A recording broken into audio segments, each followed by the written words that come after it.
No, no, no, please no. No, no, no. Get out, get out. The engine didn't want to start and I tried everything to get it. Come on, come on. Get out, get out. This happened to me in 2015. At that time I was 25 years old, and I was just starting in this trailer job. One afternoon, I was ordered to make a trip to Monterrey, Nuevo Leon. I had to carry beef, so it shouldn't take so long with my delivery. You know that one of the disadvantages of this job is that most of your hours are spent on the road, and one can no longer devote as much time to the family as he wishes. It hurt me a lot to be away from home for so long. I missed my wife and my son too much, who at that time was 4 years old. That trip would be quick, so I convinced my wife to let me take him with me, to spend more time with him. He loved it when I took him to the trailer cabin, so he got excited when I told him that I would take him on a trip with me. We left home and went to pick up the box with the merchandise. The journey was normal, until when entering the state of Querétaro, almost at nightfall, 2 tires burst. If I continued my journey like this, the rims could end up breaking and could severely damage the tires. That's why I better stop and call the company to send me a mobile vulcanizer. The minutes passed, and when it got dark completely, my phone rang. It was a call from the company's staff, warning me that they would not come to change my tires until the next day. This filled me with worry, for I would have to park next to the road and spend the night there.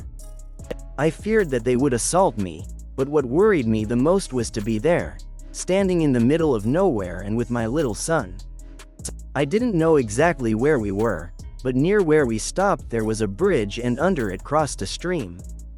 It is the only point of reference that I have of the place.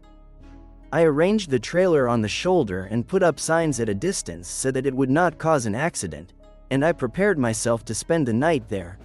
I closed everything perfectly.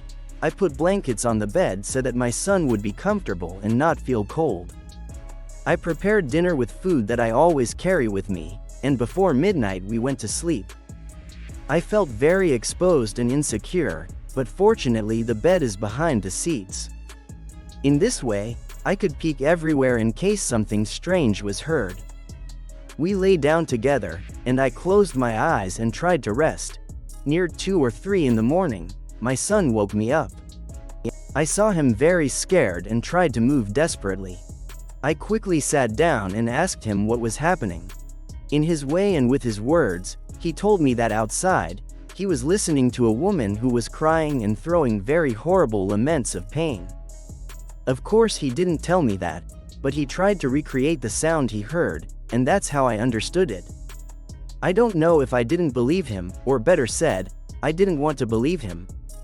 I tried to convince him that he had had a nightmare, that what he had heard wasn't real, because the possibility that what he was telling me was true terrified me too much. He asked me who that woman was, and why she was so sorry, if she needed help, or if something bad had happened to her.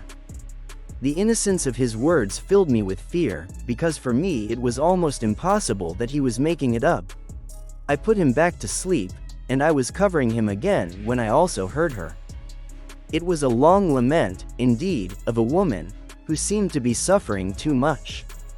All the veins in my arms were torn, and I felt a cold shiver that hit me to the bones. I opened the curtain that separates the dressing room from the rest of the cabin, and I looked out the windshield to see what was happening, and there she was. On the bridge, the source that threw those horrible laments of pain, a woman dressed in white, who seemed to be wandering aimlessly. I don't remember having felt as much fear in my whole life as that night. The simple fact of knowing that very possibly, in front of me was the one that everyone knows as the Llorona, was a reason to want to run away from there. I felt so vulnerable being there alone. The only thing that gave me courage was my father's protective instinct. My fear grew when that woman walked down the road. I was terrified that she was heading towards us. I didn't know what to do, so I turned on the main lights of the trailer, with the desire that it would scare her. But this caused me even more fear, because when I did this, I realized that woman was floating a few centimeters from the ground. My tears wanted to come out, and I started to hear the trailer's horn making a scandal. I was desperate. I was doing everything I could to scare that horrible woman. My son, when he heard the hornets, came out of the room wondering what was happening. I asked him to stay in there and I lowered the curtain. I didn't want him to get scared too when he saw her, because nothing worked. The woman kept moving towards the road, and she kept getting closer and closer to us. I thought I couldn't stand seeing that woman any closer. I didn't know what would happen if she got to where we were. I took out the key and inserted it into the switch. I knew I shouldn't move the truck, and that I could damage it, but at that moment it was what I cared about the least. All I thought about was getting out of there as fast as possible. And the way it was, I inserted the key and turned the switch to start it. It didn't want to turn on the first one and I tried again. No, no, no, please no. No, no, no. Get out, start. The engine did not want to turn on and I tried everything to achieve it. Come on, start, start. I did not have the short circuit activated. I had fuel in the tank. I didn't understand what was going on. Maybe the lights and the crazy sound of the hornets had run out of batteries, but that didn't seem possible to me. I tried to pull it out endless times, but I couldn't do it. The seconds seemed eternal to me. My hands and feet trembled, and as that entity approached me, I thought less clearly. The woman reached the road. And apart from that, the terror that those horrible laments produced in me was added. In a moment of lucidity, I thought of doing something. I placed the key switch at the point of the accessories, put it at the third speed, and activated the brake valves. I did this because we were down. And the truth, I didn't care if the wheels broke, the tires were torn, and these were damaged. All I cared about at that moment was getting out of there and getting myself safe with my son. Thank God, this did work. With the jolt that the trailer took, it was enough for it to start. As soon as the engine turned on, I accelerated to the bottom to get out of there as fast as I could. I advanced about 100 meters, and I thought I had left that macabre woman behind, so I directed my gaze towards the right rearview mirror, but what I saw made the blood go down to my feet. You're not going to believe it, but that woman was standing on the right rear stirrup. I felt that my blood pressure was falling. I felt that my strength had abandoned me, but I began to pray and think of my son, and I feel that that was what made me strong. I took the steering wheel hard, and kept accelerating, trying not to turn to see the mirror. Suddenly the laments went quiet, and that made me feel a little relieved. After that, and out of responsibility, and because I knew I didn't have two wheels, I slowed down a little, but I didn't stop my march. After several kilometers, I found a gas station. I got to the pump area and I got down from the trailer, shaking. I left the door open and I threw myself on the pavement. This caught the attention of the two dispatchers who were there at that moment, and they approached me. A little alarmed, they asked me if I was okay, what was happening to me. I was still somewhat agitated by the impression. As I could, I told them that kilometers back, the Llorona had appeared to me, and that she had climbed the back of the right side.